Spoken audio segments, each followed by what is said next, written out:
নমস্কাৰ সকলোকে পুনৰবাৰ আপু নিউজৰ অন্য এটা ভিডিঅ' লৈ স্বাগতম জনাইছো। আজি মই আপোনালোকক এইটো ভিডিঅ' জনাম যে আজিৰে পৰা আমাৰ অসমতনো কি বস্তুৰ দাম কমিছে আৰু কি বস্তুৰ দাম বাঢ়িছে মই তাৰ ওপৰতে আজি আপোনালোকক এইটো ভিডিঅ'ত জনাম। নতুন এটা মাহ আৰম্ভ হৈ গ'ল, মে মাহ আৰম্ভ হৈছে, আজি হৈছে মে 2 তাৰিখ। তো যোৱা কালিৰে পৰা মানে 1 মে তাৰিখৰে পৰা আমাৰ অসমত বহুতো বস্তুৰ দাম বাঢ়িছে আৰু বহুতো বস্তুৰ দাম কমিছে আপোনালোক সকলোৰে কাৰণে। তো মই আজি আপোনালোকক তাৰ ওপৰতে জনাম। তো ভিডিঅ'টো প্ৰথমৰ পৰা শেষলৈকে চাই থাকিব।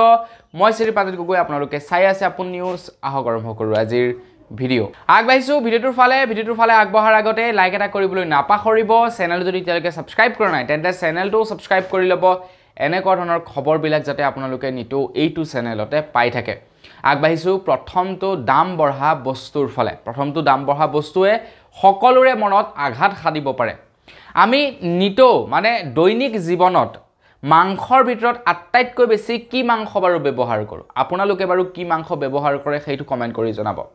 প্ৰত্যেক ঘৰ অসমৰ মানুহতে হয়তো মাংসৰ ভিতৰত চাগে আটাইতকৈ বেছি ব্ৰইলাৰ মুৰ্গীটো বেছিকৈ ব্যৱহাৰ কৰা হয়।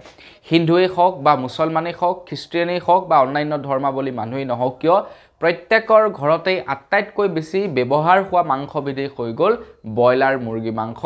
আৰু ৰেষ্টুৰেণ্ট বা অন্যান্য ঠাইসমূহতো আটাইতকৈ বেছি চেলিং হোৱা মাংসটোৱে হৈছে ব্ৰইলাৰ মাংস। তো এতিয়া খবৰ ওলাইছে গুৱাহাটী মহানগৰীত বিভিন্ন ঠায়ে বিভিন্ন দাম বৃদ্ধি কৰি দিছে বুলি জনাইছে। 60ৰ পৰা 100 টকা পৰ্যন্ত দাম বৃদ্ধি কৰি দিছে ব্ৰইলাৰ মুৰ্গীৰ। এতিয়া আমাৰ এইফালেতো এতিয়ালৈকে দাম বঢ়াৰ কথা শুনা নাই। মই বিশেষকৈ ব্ৰইলাৰ মুৰ্গীটো খুব কমেই খাওঁ, তো সেইকাৰণে দাম জনা নাই যে কিমান হৈ আছে ব্ৰইলাৰ দামটো। তো আপোনালোকৰ তাতে দাম কিমান, বৰ্তমান দাম বাঢ়িছে নেকি কমেণ্ট কৰি জনাব। আমাৰ ইয়াতে কিন্তু গাহৰিৰ দামটো বাঢ়িছে, বৰ্তমান 450 টকা কেজি কৰি দিছে। তো আপোনালোকৰ তাত কোনবিধ মাংসৰ কিমান দাম কৰিছে কমেণ্ট এটা কৰি জনাব। আগবাঢ়িছোঁ ইয়াৰ পাছৰটো খবৰ ফালে। আজি মই আপোনালোকক মানে পৰ্যায়ক্ৰমে জনাই নাযাওঁ যে কোনবোৰবিলাকৰ বস্তুৰ দাম বাঢ়িলে, কোনবিলাক বস্তুৰ দাম কমিলে, এনেকৈ পৰ্যায়ক্ৰমে কৈ নাযাওঁ। ধৰি লওক এটা দাম বঢ়া বস্তুৰ কথা ক'লে এটা দাম কমা বস্তুৰ কথা ক'ম, তেতিয়া কি হয় আপোনালোকৰ এবাৰ মনটো বেয়া লাগিব, আকৌ মনটো ভাল লাগিব। তো একেৰাহে যদি আপোনালোকক দাম বঢ়াবিলাকৰ কথা কৈ থাকোঁ তো মনটো আপোনালোকৰ বেয়া লাগি থাকিব। তো বন্ধু বান্ধৱীসকল, ইয়াৰ পাছতেই ক'ব লৈছোঁ যে কি বস্তুৰ দামনো কমিছে। তো দাম কমা বস্তুৰ ভিতৰত হৈছে LPG চিলিণ্ডাৰৰ দাম কমিছে, আৰু সেয়া তাকো LPG চিলিণ্ডাৰ হৈছে কমাৰ্চিয়েল LPG চিলিণ্ডাৰ। 19 টকা দাম কমিছে LPG cylinder, commercial LPG cylinder. মানে আমাৰ ঘৰত যিটো ব্যৱহাৰ কৰোঁ সেইটোৰ দামটো কমা নাই। আজিৰ পৰা আই থিংক 2 মাহ আগত কমিছিলেহে LPG চিলিণ্ডাৰৰ দাম। এতিয়া বৰ্তমান সময়ত যিটো নেকি আমি ঘৰত ব্যৱহাৰ কৰোঁ চিলিণ্ডাৰ, সেইটো 800ৰ পৰা 900 টকাৰ ভিতৰত পোৱা যায়। আৰু যদি অৰুণোদয় আৰু যদি আপোনাৰ উজ্জ্বলা আঁচনিৰ গেছ হয় তেন্তে 300 টকা ছাবচিডি পায়। মানে এটা LPG চিলিণ্ডাৰ আই থিংক 600 মান টকাত লাভ কৰা যায়। ঠিক তেনেকুৱা কথা। তো ঘৰত ব্যৱহাৰ কৰাটোৰ দাম কমা নাই, কিন্তু যিটো নেকি আমি ৰেষ্টুৰেণ্টত বা হোটেলত ব্যৱহাৰ কৰা দেখোঁ ডাঙৰ টেংকি, তো সেইটোৰ দামটোহে কমিছে। ইয়াৰ পাছতেই আকৌ খবৰ দিব লৈছোঁ এটা দাম বঢ়া বস্তুৰ ওপৰত। তো এইটো বস্তুৱে বাৰু আমাক বৰ বেছি ইফেক্ট নেপেলাব পাৰে, কিন্তু যিসকলে নেকি সঘনাই প্লেনত যাত্ৰা কৰে তেওঁলোকৰ কাৰণে এইটো এটা খুবেই বেয়া খবৰ হ'ব। তেওঁলোকে এতিয়াৰে পৰা বেছি দাম ভৰি টিকট ক্ৰয় কৰিব লাগিব এৰোপ্লেনৰ। খবৰ ওলাইছে যে এৰোপ্লেনৰ টিকটৰ দাম 750 টকালৈ বৃদ্ধি পাই গৈছে বুলি জনাইছে। 750 টকালৈ বৃদ্ধি পাইছে। টিকটৰ দাম নহয়, ক্ষমা কৰিব, এৰোপ্লেনত ভৰোৱা যি নেকি ফিউল, মানে যি নেকি অইল ভৰোৱা হয়, তেল ভৰোৱা হয়, সেই তেলত 750 টকালৈকে দাম বৃদ্ধি পাই গৈছে প্ৰতি লিটাৰ।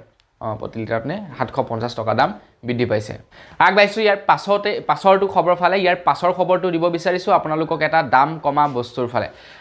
দাম কমিছে সোণ আৰু ৰূপত। খবৰ ওলাইছে যে বিগত 10 দিনত প্ৰায় 2500 টকা দাম কমিছে বোলে সোণৰ। প্ৰায় 2500 টকা দাম কমি গৈছে। ঠিক তাৰ তুলনাত ৰূপৰো দামটো কমিছে বুলি জনাইছে। তো বহাগৰ মাহ, এতিয়া আপোনাৰ বিয়াৰ ছিজন আছে। আপোনালোকৰ ঘৰৰ ল'ৰা ছোৱালীৰ যদি বিয়া পাতিব লগা আছে, সোণৰ গহনা যদি বনাব লগা আছে, বনাই লওক, দামটো অকণমান কম ৰেটতে লাভ কৰিব। আগবাঢ়িছোঁ ইয়াৰ পাছৰটো খবৰ ফালে। ইয়াৰ পাছৰ খবৰটো দিব বিচাৰিছোঁ এটা দাম কমা বস্তুৰ ফালে। তো খবৰ ওলাইছে যদিহে আপোনাৰ ক্ৰেডিট কাৰ্ড আছে, আপুনি যদি এতিয়াৰে পৰা ক্ৰেডিট কাৰ্ডত 15,000 টকাৰ ইউটিলিটি বিল পে' কৰে, যিকোনো ধৰণৰ ক্ষেত্ৰত আপোনালোকে সাপোজ ধৰি লওক আপোনালোকৰ কাৰেণ্টৰ বিল পে কৰিলে, আপোনালোকে যেনিবা ঘৰৰ ৰেণ্ট প্ৰদান কৰিলে, আপোনালোকে যেনিবা পানীৰ বিল প্ৰদান কৰিলে বা এনেকুৱা যি নহওক ইউটিলিটি বিল যদি আপোনালোকে পে'মেণ্ট কৰে 15,000 টকাৰ যদি ওপৰৰ হয় তেনেহ'লে আপোনালোকে 1% ইণ্টাৰেষ্ট আৰু 18% GST দিব লাগিব বুলি জনাইছে। মানে 15,000ত 1% হ'লে কিমান হ'ব 150 মান টকা হ'ব আৰু প্লাছ 18% GST মানে 1500 টকাত 150 টকাত 18% GST। সাপোজ কিমান হ'বগে প্ৰায় 170 টকামান আপোনালোকে ইণ্টাৰেষ্ট ভৰিব লাগিব বুলি জনাইছে। আগবাইছোঁ ইয়াৰ পাছৰটো দাম কমা বস্তুৰ ফালে। দাম কমিছে আকৌ পেট্ৰল আৰু ডিজেলত। খবৰ ওলাইছে যে পেট্ৰল আৰু ডিজেলত 1 মে তাৰিখৰে পৰা দাম কমিছে বুলি খবৰ ওলাইছে। এতিয়া সেইমতে আৰু দাম কমা নাই, ধৰি লওক 10 টকা 15 টকা 3 টকা 2 টকা এনেকৈ দাম কমা নাই।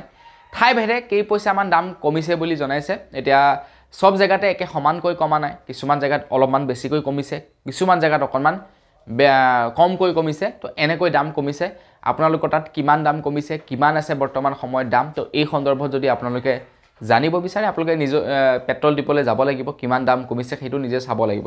মই কালি পেট্ৰল ভৰাইছিলোঁ 97 টকা হৈ আছিলে আমাৰ ইয়াতে, আজিৰ পৰা কেইদিনমান আগলৈকে 99 নে 98 টকা হৈ আছিলে।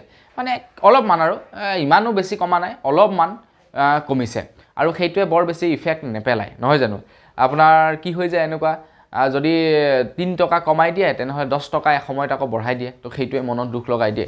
এতিয়া ধৰি লওক 3 টকা কমাই দিছে, 100 টকা পাৰ হৈছিলেগেতো, 3 টকা কমাই দিছে আৰু দুদিনমান পাছত শুনিব 110 টকা পেট্ৰলৰ দাম কৰি দিছে। তো এই বস্তুটো কৰিলে আকৌ মনত বেয়া লাগে।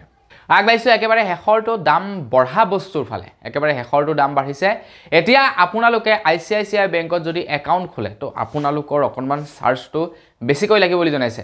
ICICI বেংকে এতিয়াৰে পৰা আৰ্বান আৰু ৰুৰেল জাগাৰ বাবে বেংকৰ একাউণ্ট খোলা মিনিমাম বেলেঞ্চৰ পৰিমাণ বৃদ্ধি কৰি দিছে বুলি জনাইছে। তাৰ লগে লগে ATMৰ চাৰ্জেছো বৃদ্ধি কৰি দিছে। ক্ৰেডিট কাৰ্ডৰ পাৰ ইয়েৰ চাৰ্জো বৃদ্ধি কৰি দিছে ICICI বেংকে। অকল ICICI বেংক নহয়, প্ৰায়বিলাক প্ৰাইভেট বেংকে বৃদ্ধি কৰি দিছে বুলি জনাইছে। সেই সময়তে খবৰ ওলাইছে ICICI বেংকৰ পৰা আপোনালোকক যদি 25টা চেকবুকৰ প্ৰয়োজন 25 খিলা পাতৰলৈকে আপোনালোকক ফ্ৰীকৈ প্ৰদান কৰিব। 25 খিলাৰ ওপৰত যদি আপোনালোকক বেছিকৈ চেকবুক লাগে তেতিয়া আপোনালোকে পাৰ খিলা পাতত 4 টকাকৈ পে' কৰিব লাগিব বুলি জনাইছে। মানে যিসকলৰ নেকি নিতৌ চেকবুকৰ প্ৰয়োজন হয়, ডেইলি 2-3খন চেক কাটি কাৰোবাক দিব লাগে, পে' কৰিব লাগে, বিশেষকৈ বিজনেছমেনসকল, তো তেওঁলোকৰ পকেট অকণমান ঢিলা হ'ব পাৰে। তো বন্ধু বান্ধৱীসকল বছ আজিৰ ভিডিঅ'ত জনাবলগীয়া খবৰ ইমানকেইটাই আছিলে। কেনেকুৱা লাগিলে জানি কমেণ্ট কৰি জনাব। যদি ভাল লাগিলে লাইক এটা কৰিবলৈ নাপাহৰিব। চেনেল যদি ছাবস্ক্ৰাইব কৰা নাই ছাবস্ক্ৰাইবটো কৰি ল'ব। পুনৰ এটা ভিডিঅ' লগ পোৱাৰ আশা কৰিলোঁ। বিদায় মাগিছোঁ। ধন্যবাদ।